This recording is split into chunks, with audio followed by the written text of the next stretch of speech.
10 رمضان المبارک کو سن 8 ہجری یہ واقعہ پیش آیا، اور اس میں بعض روایتیں مختلف بھی ہیں۔ 10,000 یا 12,000 کے لشکر کو لے کر میرے آقا مدینے والے مصطفیٰ صلی اللہ تعالیٰ علیہ وسلم مکہ پاک کے لیے روانہ ہوئے۔ تھوڑا سا بیک گراؤنڈ یاد رکھنا بہت ضروری ہے۔ نبی پاک علیہ السلام نے جب ہجرت کی تھی، یعنی سن ہجری، پہلے سن ہجری بنا وہ کہ جس میں میرے آقا دکھی دل کے ساتھ پریشانی کے عالم میں، یعنی گویا خوف کی فضا تھی، مسلمانوں پر ظلم و ستم کی آندھیاں تھیں۔ نبی پاک جب مکہ پاک سے مدینہ طیبہ گئے تو بڑے افسردہ تھے۔ 53 سال زندگی کے مکہ شریف میں گزرے تھے۔ میرے آقا کا گھر، نبی پاک کی گویا زندگی وہاں گزری تھی، مگر وہاں کی قوم نے جس تکلیف کے ساتھ، جس کو آپ کہیے کہ ظلم و ستم کے ساتھ وہ شہر چھڑوایا تھا، وہ قلب اقدس پر بڑا ناگوار تھا۔ مگر ودن 8 ایئرز، بہت طویل عرصہ نہیں ہوا، صرف 8 سال کے بعد میرے آقا اب مکے کی طرف آ رہے ہیں، گویا مکہ فتح ہونے والا ہے۔ اب بڑی خوبصورت اسٹریٹجی اپنائی گئی۔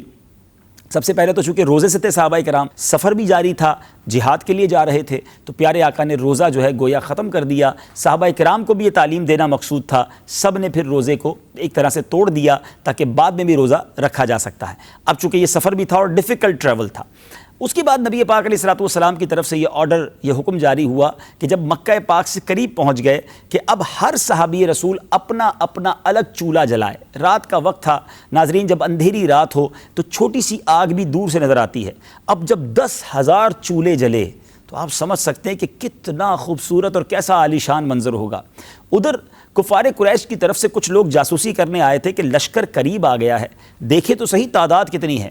جب 10,000 چولہے جلتے ہوئے دیکھے گئے تو وہاں ایک ہیبت طاری ہو گئی کہ مسلمان تو ایک بہت بڑا لشکر لے کر آئے ہیں، آج ہماری خیر نہیں ہے۔ وہاں پریشانی کی فضا ہو گئی، اور یہ اسٹریٹجی جو ہے وہ ان کو خوف زدہ کرنے میں کامیاب رہی۔ اب کیا ہوا؟ مگر یہاں کونین کے والی صلی اللہ تعالیٰ علیہ وسلم لڑائی کرنے نہیں، گویا ایک محبت اور امن اور پیس کا پیغام لے کر گئے تھے۔ حالانکہ ادھر والوں کی طرف سے ظلم تو بڑا ہوا تھا، مگر یہاں محبت تھی، پیار تھا، درگزر تھا۔ ایک صحابی رسول نے ایک جملہ کہا، آج تو گھمسان کی لڑائی کا دن ہے، تو نبی پاک علیہ السلام نے اس جملے کے جواب میں ارشاد فرمایا، الیوم یوم المرحمہ، آج تو رحمت کا دن ہے۔ اب پیارے آقا علیہ السلام نے ایک پہلا حکم جاری کیا، جو شخص ہتھیار ڈال دے اس کے لیے امان ہے، اس کو کوئی سزا نہیں دی جائے گی، اس کے اوپر حملہ نہیں کیا جائے گا۔ دوسرا پیغام جاری کیا، جو شخص اپنا دروازہ بند کر لے اس کے لیے بھی امان ہے، اور جو فرمایا جو کعبے میں داخل ہو جائے اس کے لیے بھی امان ہے۔ فرسٹ آف آل پہلا اعلان ہی پیس کا۔ بہت بڑا مسکنسیپشن ہے ناظرین، آج لوگ کہتے ہیں جناب کہ اسلام تلوار کے زور پہ پھیلا ہے۔ نبی پاک نے محبتوں سے، پیار سے، درگزر سے، معافی سے اسلام کو کس پیارے انداز میں پھیلایا۔ ذرا سوچئے ناظرین، کن لوگوں کے لیے معافی کا اعلان ہو رہا ہے؟ جنہوں نے اپنا شہر چھڑوا دیا، صحابہ کرام کو شہید کیا، راستے میں کانٹے بچھائے، گلے کھینچے گئے، صحابہ کرام کو تپتی ریت پر لٹایا گیا، نبی پاک کے بچوں کو، آپ کی بچیوں کو ستایا گیا، نبی پاک کے محبوب چچا حضرت حمزہ رضی اللہ تعالیٰ عنہ کو احد کے میدان میں انہی لوگوں نے تو شہید کیا، اور کس ظلم و ستم کے ساتھ شہید کیا کہ آپ کے کلیجے کو چبایا گیا۔ اتنا ظلم ہونے کے بعد بھی اعلان یہ ہے کہ دروازہ بند کر دے اس کے لیے امان، کعبے میں چلا جائے اس کے لیے امان، آج جو ہتھیار ڈال دے اس کے لیے امان۔ تو لوگوں نے کہا حضور ابو سفیان جو ہے وہ بڑی غیرت والا ہے، آپ اس کے لیے بھی کوئی ایسا اعلان کر دیں تاکہ اس کی بھی جو ہے کچھ عزت رہ جائے۔ تو پیارے آقا نے فرمایا جو ابو سفیان کے گھر میں چلا جائے اس کے لیے بھی امان۔ اب جناب مسلمان مکے میں داخل ہوتے ہیں، کوئی تلوار نہیں چلتی ہے، کوئی قتل و غارت گری نہیں ہوتی ہے جناب، بڑی آسانی کے ساتھ مکہ جو ہے وہ کانکر ہو جاتا ہے، گویا فتح مکہ ہو جاتی ہے۔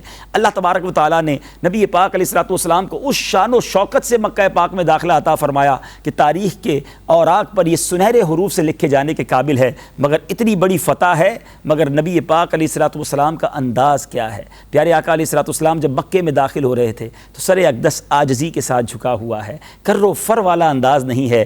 ام ہانی رضی اللہ تعالی عنہا کے گھر جاتے ہیں، 8 رکعت چاشت کی ادا کرتے ہیں، گھر میں سوکھی روٹیاں ہیں، تھوڑا سا سرکہ ہے، نبی پاک انہی سوکھی روٹیوں کو پانی میں نرم کر کے سرکہ ڈال کر اسے کھا لیتے ہیں، اللہ کا شکر ادا کرتے ہیں، اور فرماتے سرکہ بہترین سالن ہے، جس گھر میں سرکہ ہوتا ہے اس گھر والے محتاجی کا شکار نہیں ہوتے۔ کونین کے والی ہیں، 10,000 کا لشکر لے کر آئے ہیں، مگر روٹی سادہ ہے، کھانا سادہ ہے۔ کیا سادگی ہے میرے آقا کی زندگی میں۔ شاعر لکھتے ہیں نا، کبھی جو کی موٹی روٹی تو کبھی کھجور پانی، تیرا ایسا سادہ کھانا مدنی مدینے والے، ہے چٹائی کا بچھونا کبھی خاک ہی پہ سونا، کبھی ہاتھ کا سرہانا، مدنی مدینے والے۔ ذرا غور کیجئے ناظرین، یہ کیسی ہستی ہیں کہ اللہ کے حبیب ہیں، رب کے خزانوں کے مالک ہیں، مگر عاجزی، انکساری اور فقر و فاقہ کی زندگی ہے۔ اور آج ہمیں تھوڑی تنگی ہو جائے، شکوے ہیں، شکایات ہیں، ارے نبی پاک کی زندگی پر تو نظر دوڑا لیں،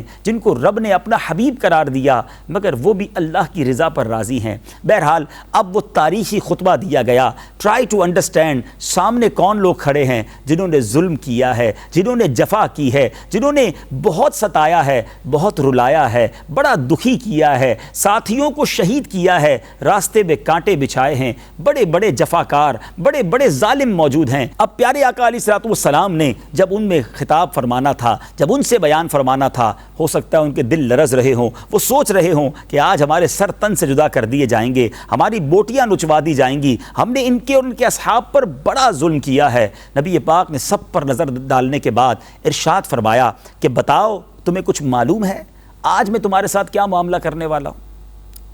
ہر شخص کانپنے لگا، لرزنے لگا، اور لرزتی ہوئی آواز سے انہوں نے کہا کہ اخن کریم و ابن اخن کریم، کہ آپ کرم والے بھائی اور کرم والے باپ کے بیٹے ہیں، یعنی آپ سے ہمیں کرم کی امید ہے۔ اللہ اکبر، کیسا دریائے رحمت جوش پہ تھا۔ نبی پاک علیہ الصلوۃ والسلام نے وہ تاریخی اعلان فرمایا، آقا فرماتے ہیں آج تم پر کوئی الزام نہیں ہے، جاؤ تم سب آزاد ہو۔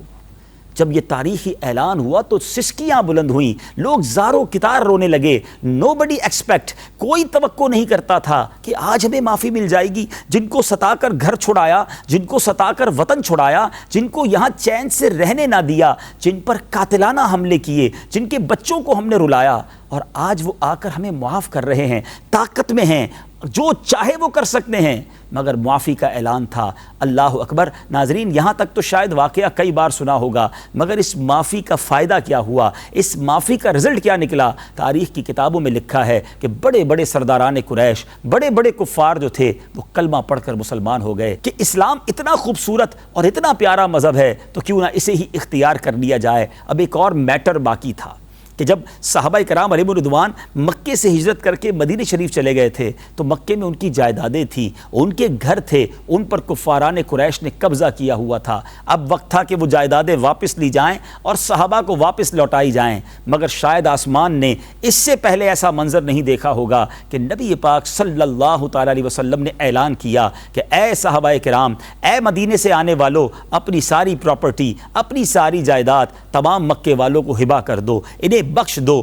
وہ لوگ حیران ہو گئے کہ انہی کی پراپرٹی پر ہم نے قبضہ کیا ہے، مگر اسلام کتنا خوبصورت مذہب ہے کہ اب ہمارے مسلمان بھائی ہو گئے ہیں، اگر یہ گھر پر بیٹھ چکے ہیں یہ گھر انہیں ہی دے دیا جائے۔ اس سے پہلے ایسے فیصلے آسمان نے نہیں دیکھے تھے، اس دنیا میں کبھی نہیں ہوئے تھے۔ آج بھی تاریخ کی کتابوں میں فتح مکہ کا واقعہ ایک سنہرے حروف سے لکھا ہوا ہے۔ یہ ہے میرے آقا کی سیرت، یہ ہے نبی پاک کی شان اور شوکت کہ قدرت تھی، پاور تھی، جو چاہتے وہ آرڈر دیتے، مگر معاف کیا، مگر درگزر کیا، مگر درگزر کر کے حاصل کیا ہوا؟